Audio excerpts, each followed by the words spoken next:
Apa petuah dari Imam Ash-Shibli? Imam Shibli inilah yang mempopulerkan kalimat tasawuf setelah Junaid.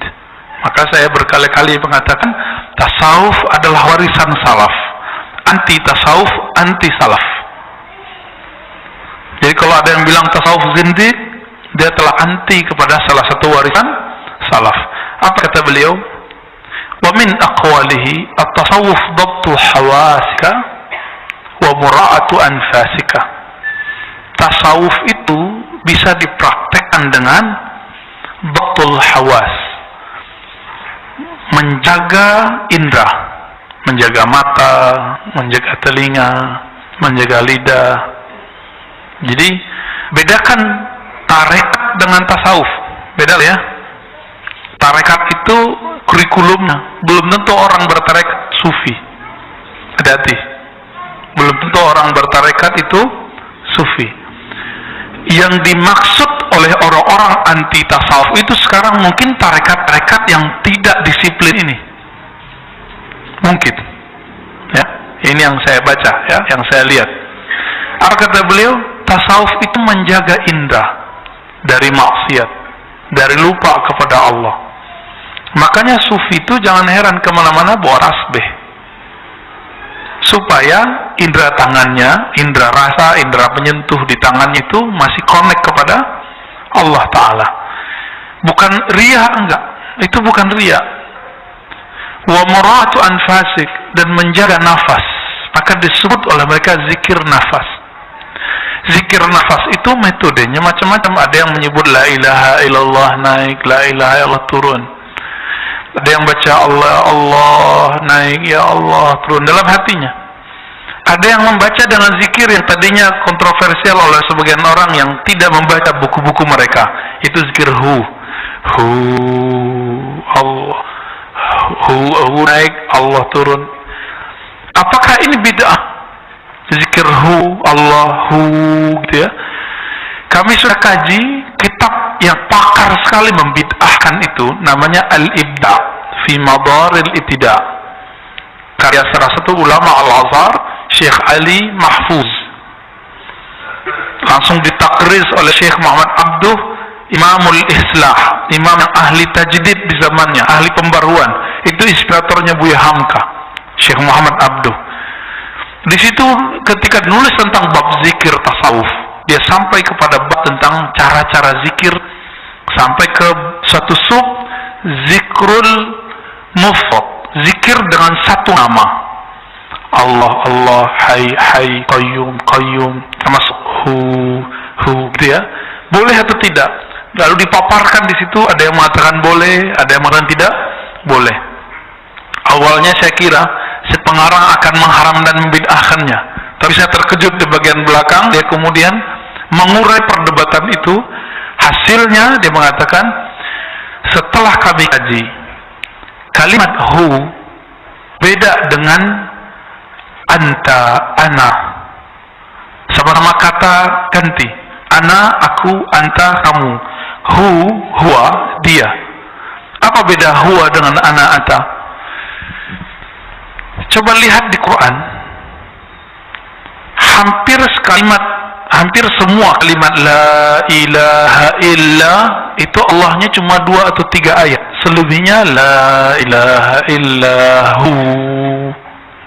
Coba cek Pak, benar nggak? Nanti kita lihat lebih dari 20 la ilaha illallah itu belakangnya hu, la ilaha illahu. Ini yang bikin saya kaget. Imamnya ya, Syekh Ali Mahfuz, dia berani kemudian mengurai. Lalu surat Al-Hasyr ayat 20-an itu ya, huwallahul ladzi la ilaha illahu. Seharusnya nama yang jelas dulu, baru nama ganti, kata ganti. Seharusnya kan Allahu huwallazi, kan begitu ya. Allah dialah, kan begitu harusnya. Ini kenapa? Huwallah, huwa dulu.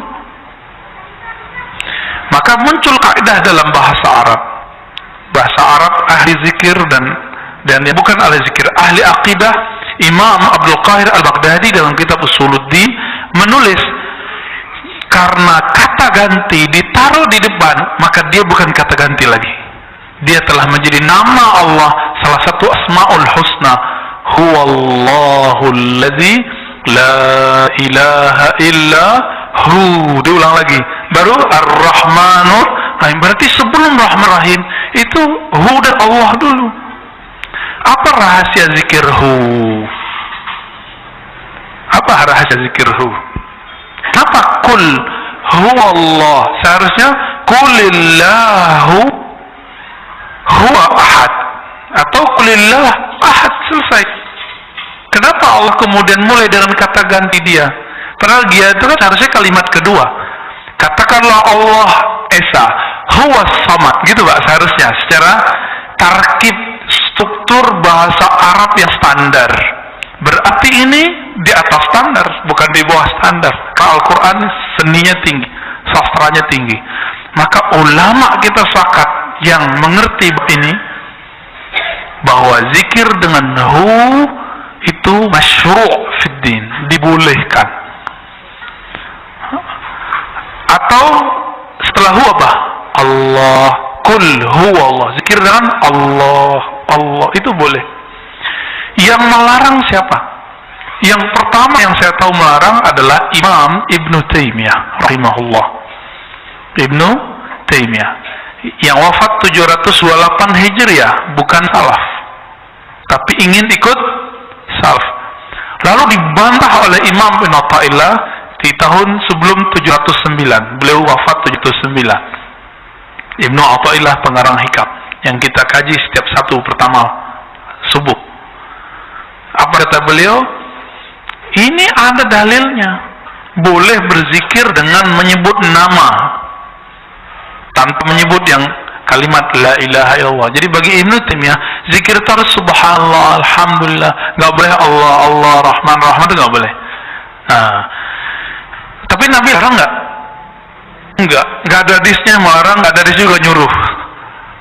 Gimana? Hanya ulama yang memahami di mana larangannya, di mana suruhannya. Maka ini bab ijtihad. Tapi saya lihat mayoritas ulama membolehkannya. Jadi nanti kalau ada komunitas zikir membaca Allah, Allah, Allah, Allah, itu tidak bid'ah, ya. Ada zikir hu Allah, itu boleh, ya. Jangan kita bilang, wah, zikir hantu apa lagi? Baca dong, ini kitab gampang dipalai Pak, udah ada PDF-nya. Sudah ada PDF-nya, kok gak baca gitu? Tapi belum ada terjemahannya. Ya, Ibnu Athaillah punya karya, ya, kitab Al-Ismul Mufrad dia punya. Baik. Jadi itu mura'atu anfasik. Jadi cara ulama dulu untuk menjaga nafas itu ada yang dengan memilih salah satu nama itu. Antum boleh pilih itu ya. Nah, tapi saran saya tanya ke ahlinya bagaimana cara menerapkannya. Ya. Karena di belakang ada Pak siapa tadi yang senam-senam itu. Ya. Itu pun harus pakai guru Pak ya. Harus ada yang dicontoh di depan. Ya.